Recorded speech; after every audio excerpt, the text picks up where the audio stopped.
Hello and welcome back to episode 2 of You Are Not Your Diagnosis. This episode is a deep dive into the topic of not being your diagnosis. Why is it that we often become identified by our diagnosis? We'll talk about how not to be your diagnosis and ultimately why it's important for you not to identify with your diagnosis. So let's get started talking about this important topic for your healing process. In my own experience, I want to start there with my story with this. When I was diagnosed with leukemia back in 2004, I remember that felt like it became kind of the forefront of my identity very quickly. So I went from hearing that diagnosis pronounced in the hospital room by the doctor to returning home to where I lived and feeling like all the parts of me that had been there before, so the Lynn who was a graduate student and a daughter and a friend and somebody who loved to dance, and all of these things about me who were part of who I was before the diagnosis, felt like they really faded very quickly into the background. And instead, I was left with this one big thing as my identity. I was either the cancer patient or the girl with leukemia. Like those were kind of the two ways that I started in some ways to see myself, even though I didn't really want to, and the ways that I felt like others started to see me. I remember in terms of my relationships with family and friends, especially after they heard the news, every conversation began with kind of like, oh, how are you doing? How are you feeling? You know, what's going on? How was the doctor's appointment? Like all of the conversations came back to this theme and this topic of my health. And ultimately, I didn't really want that to be the only thing that I seemed to get attention for or people talking to me about, but yet I didn't really know how to say, hey, this is kind of too much for me to talk about all the time. And I didn't know that it was okay to set some boundaries for myself around this particular topic. I didn't know it was okay to say, you know, hey, today I just would like to talk about some other stuff. I'd like to know how you're doing, or to maybe give people a quick update and then say, okay, let's talk about something else. Let's talk about something fun in life. Because I felt at that point, and maybe you can relate to this, that I had to answer all of the questions because people were concerned and they were caring and they wanted to know and they wanted to support me. And so ultimately I felt like I had to, just go with the flow and answer all of the questions that I was being asked and the topics that I was being asked. I know now that it's really important to set some boundaries around those because it's exhausting to feel like that's the only thing people want to talk about. That's the only topic that seems to be discussed around you. It's very, in some ways, disempowering. It comes from a place where people are really trying to, show care and concern, and that's wonderful. But ultimately, it felt like when the only topic that was discussed with me was my health, I felt like it shrunk my identity further and further into this one thing, into me being the sick person. And of course, nobody else in the group, in the family, in the friend group, was going through anything that was big enough to match that. So it was like, oh, it's all about, Lynn and how she's doing and her health. Let's talk about that. So if you can relate to that, know that you're not alone, that it's a challenging struggle because you appreciate the concern, right, that others are expressing for you, but at the same time, it's often too much. And it leads us back into staying stuck in just focusing on our problems and how we're feeling and the symptoms. And ultimately, that's really not helpful or empowering for us. So to talk more about this topic of first, how did I feel like I became identified with my diagnosis, and how do I see that often in others and clients and other people that I know who are dealing with a diagnosis? Well, as I kind of alluded to in my story, I feel like I initially began to just see that as kind of the main thing in my life. Because I was sick and didn't feel well and was exhausted and had symptoms, first of all, it was harder to engage with life in the same way. So perhaps all of the activities that I enjoyed, I pulled back from, I didn't do as much or maybe at all. And the main thing, especially in those first few months, was lots of doctor's appointments. Everything really was focused on my health. And that, again, compounded to make me feel like, I was just a sick person. I was the cancer patient, the girl with leukemia. And yet deep inside, I knew that I didn't want that for myself. It felt very challenging to feel so identified by that particular thing. There were parts of me that were crying out, we're still here.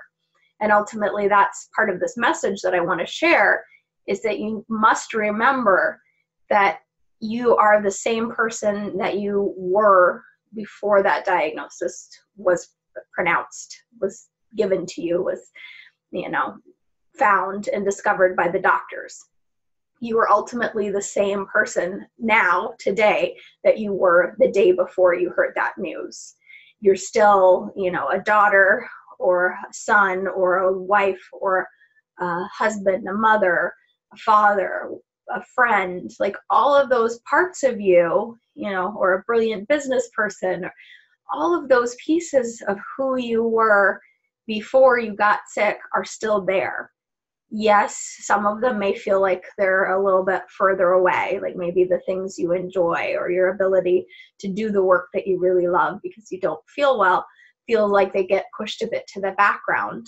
But remembering for yourself that those pieces of who you were the day before you knew this news or the day before you got sick, they're still there. They may be a little bit buried or muted, but reclaiming for yourself those parts of yourselves that are buried or hidden or feel like they're overshadowed by whatever diagnosis that you're currently living with. It's tremendously powerful to really reclaim that for ourselves, because it helps us not to see that this particular health issue, it's not the one thing that's sitting right there in the center of our world, kind of blocking everything else out. We are still all of the things that we were before. They may be muted and we may have to do some work to reclaim them. And that's important, because for your well-being, for your mental sanity, for your health and your recovery, it's important not to see yourself in that way constantly. If you're constantly walking around identifying yourself as a sick person, well, our thoughts are part of what create our reality. So if you're constantly saying, I'm sick, I'm sick, I'm sick, I don't feel good, I don't feel good, I don't feel good, ultimately the way that the world works and the way that energy works, again, Einstein even said this, what we focus on expands. So if we're focusing on being sick and the symptoms, and that is our identity, and that is who we are, then it gets bigger and bigger and bigger. And soon it's like all those other parts of us do feel like they're gone, because this other thing has gotten so big, it takes up the whole space of the room. So really becoming very mindful for yourself of how you're thinking about yourself. How are you identifying? Ultimately, the diagnosis is not who you are. You are a human being. You are so many other things. It's not who you are. It's something you're currently experiencing in your reality. It's a challenge you're currently facing, yes, but it's not who you are. You are more than that. You are not the diagnosis. So that first part that we're just kind of working through here is, how are you seeing yourself? So take a long look. I would encourage you to spend a little bit of time and maybe even journal about, how are you thinking about yourself? How are you identifying yourself? What thoughts go through your head on a regular basis? What do you tell yourself about your health and about your diagnosis? And if those things are a lot of kind of negative reinforcing beliefs, I'm sick, I'm miserable, my body's failing me, this diagnosis is ruining my life, again, the energy of that is just going to expand and expand and expand and multiply. And so we want to start to shift out of that and start creating space for other things, because when we give space for possibilities that we may not be able to fully believe are possible now, but maybe we have a glimmer of hope that you could feel a little bit better, we're also creating the space for that to start to become our reality.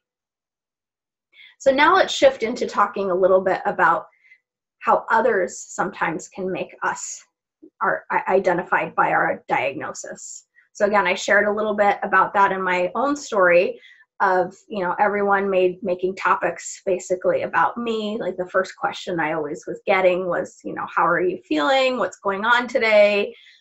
How was your latest doctor's appointment? You probably get some of those things from certain people if you haven't established boundaries as well.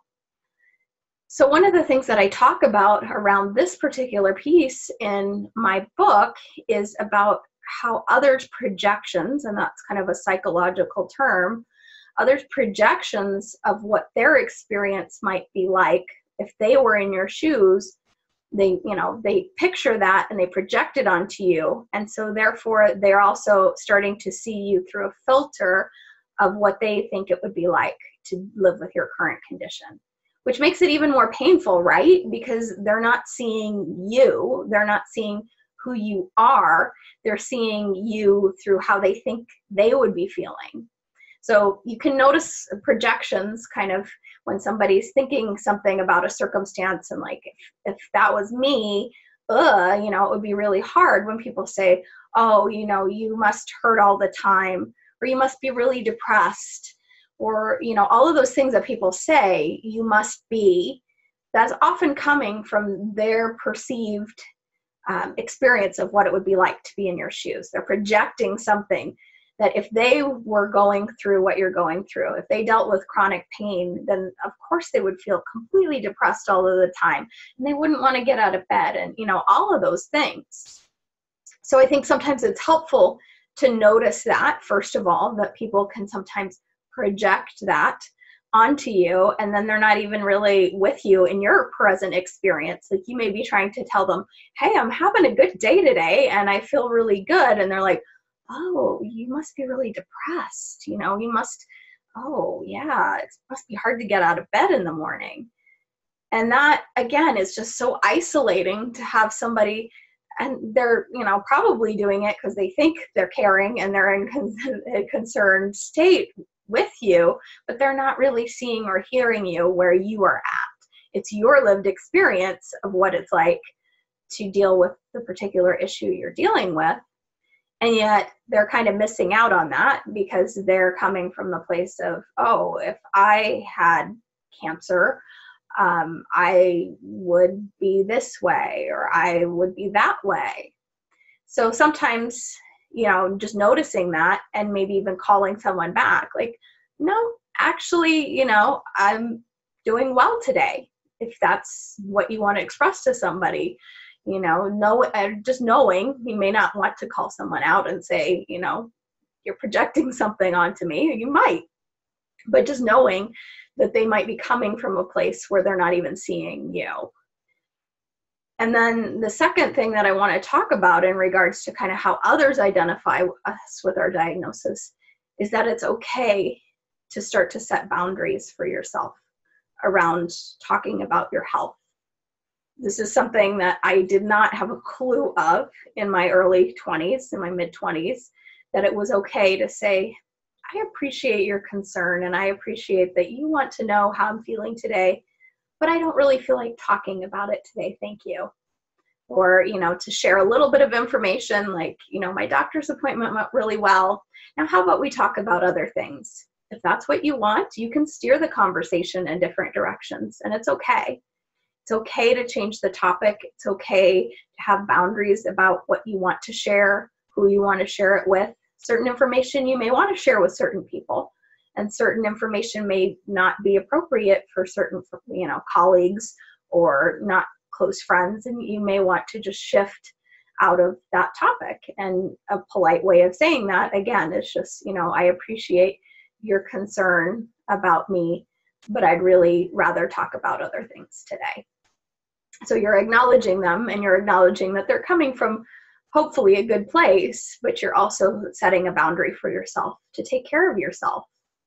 Because ultimately, if all the conversations that they want to have are about, your health and your treatment and your symptoms and all of that, again, that leads to you feeling so identified with that diagnosis and with your problems and your symptoms.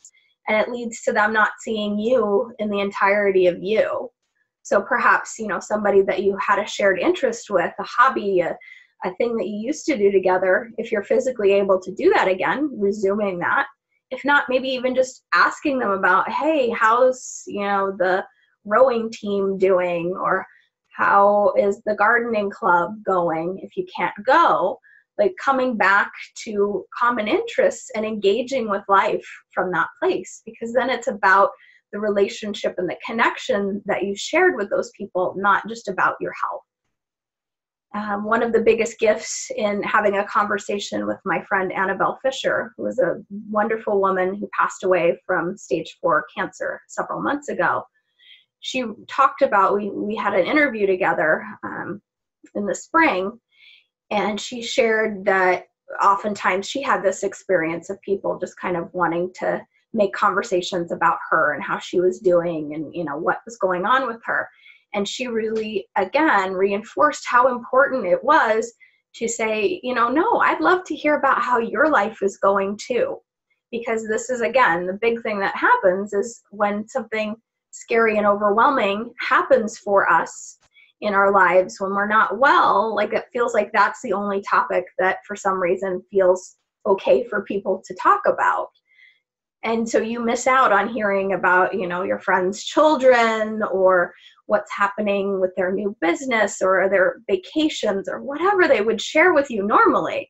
So I would encourage you to step out of that feeling like you can't say no to talking about your health and start opening up doors to conversations that you still would like to have. Relate to people in the way that you always have, because ultimately you are still that same person. They may kind of see you as, oh, she's sick and delicate and, oh, poor her, which was a big thing for me, as I really hated that feeling that people were perhaps having pity for me. That was almost like the worst thing for me personally that someone could have, is like, poor Lynn. I didn't want to be poor Lynn.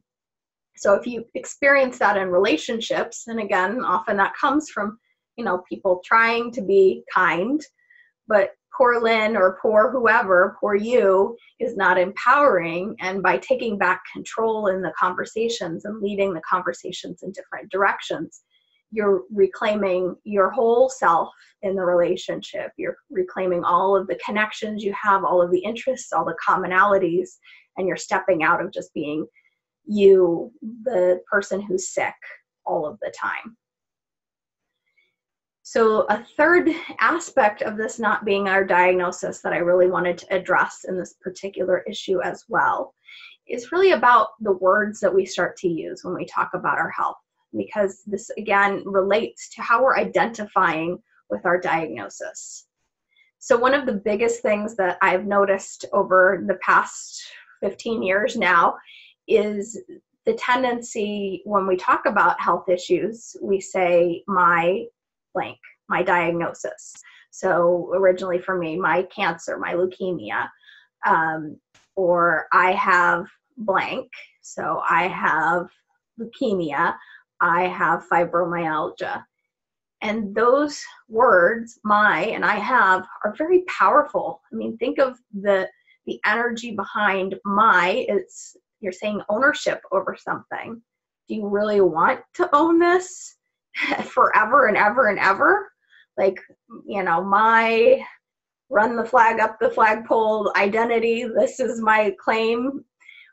It's a habit, and this is a tricky one. I'm going to talk a little bit more about why it's so tricky to get rid of this particular thing. But when I started to become aware of the using and the common usage of those words, I now kind of cringe, either when I say that, which happens sometimes because it's kind of a hard habit to break, or when I hear other people saying it, because it's claiming those things. When you say I have, you're claiming ownership again over something. Again, we don't want ownership over these things. So the tricky thing that I realized in thinking about this topic when I was writing my book is there's not an easy replacement for the way of just referring to our health conditions.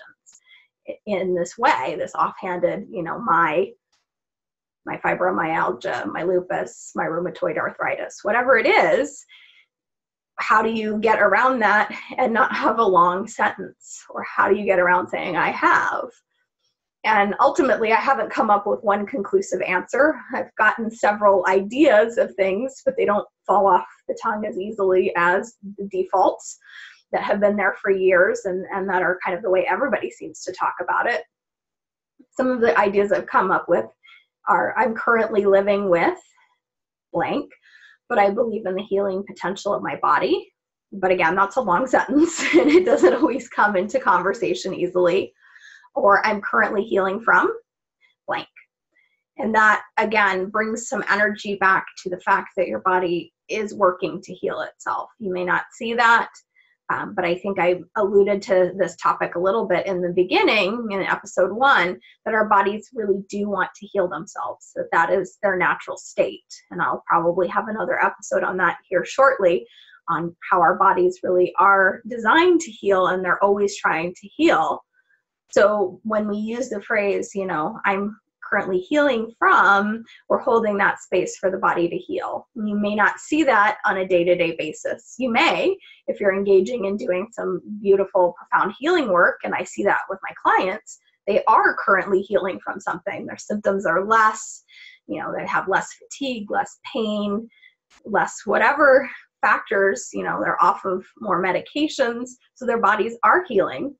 But even if you're not in that space yet, at least hold the space for possibility. Hold the space that your body is currently trying to heal from whatever you're currently living with.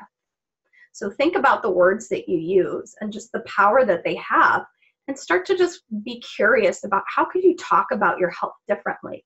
Those are the two big ones that I like to talk about, but there are so many other ways that we talk about our health that have a profound impact in just creating the reality that we're creating for ourselves. And ultimately the question is that the reality that you want to create for yourself? Or is that the reality that you think is just predestined for you because of what you've been told about chronic illness under the branch of Western medicine? Chronic illness is never going to go away. It's never going to get better. So why bother holding the space for possibility? I always want to hold space for possibility because that's where the power is. That's where the magic is. When we open up the space from the fixed known of I'm sick and miserable and I have all of these symptoms to what if my body could heal, we're opening the door for something to start to happen. The other area, too, that feels really important to speak about in terms of this language piece is how people still identify years later. Especially this is common kind of in the cancer survivor community, to say years and years later, I am a cancer survivor.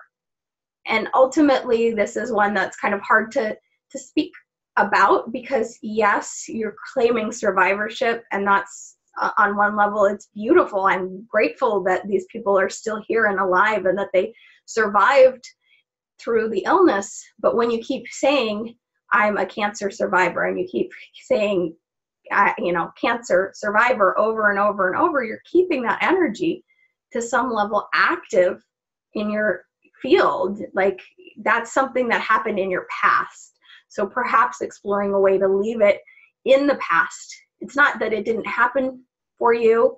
It's not that it's not part of your life experience, but to keep on saying time and time again, I'm a cancer survivor, it keeps that energy alive. And we don't want to bring that back to ourselves. No one who's been through that journey, I know, would want to bring that back to themselves. So it's a process, again, of just looking at the language that you're using and what sort of impact that is having on creating your reality.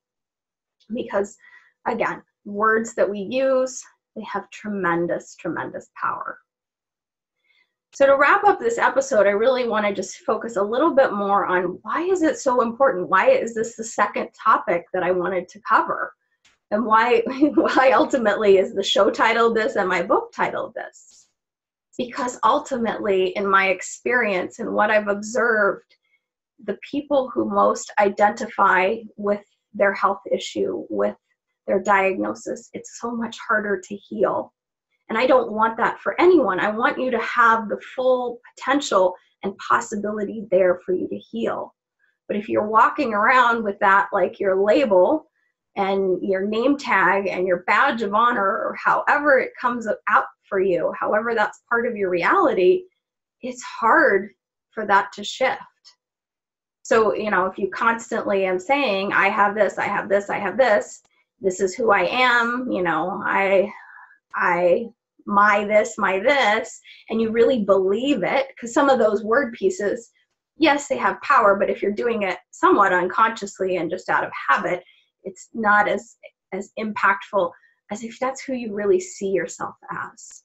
So if you really see yourself as whatever that diagnosis that you've been given is, and that's who you are from now on, you are fibromyalgia, you are your autoimmune disease, you are chronic pain, you are whatever that is. Like, if you're walking around with that, you're creating more of that, and you're blocking the opportunity for that not to be part of your reality.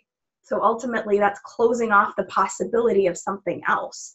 Because if that's who you are and who you identify as, how can you become a fully healed person? That's who you're seeing yourself as. So it can't step beyond it and into something new, because that is so ingrained for you that is like a core of who you are. And it's not the core of who you are. It's something you're currently experiencing in your life, yes. It may be a current challenge in your life, yes. But at your essence, it's not who you are as a human being. So to close this episode, my suggestion is to spend a little bit of time reflecting on how do you identify yourself? Are you identifying yourself as that diagnosis? Or how do you identify yourself? How do you want to identify yourself? At a fundamental level, how do you see yourself? And how do you want to see yourself?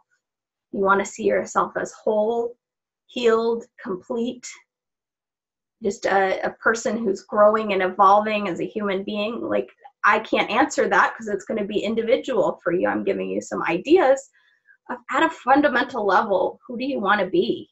Who do you want to identify yourself as? And certainly I would hope that it wouldn't be identifying yourself with your current experience, with the experience that your physical body is going through, the experience sometimes that your mental and emotional body is going through. Those are experiences, but they're not your identity.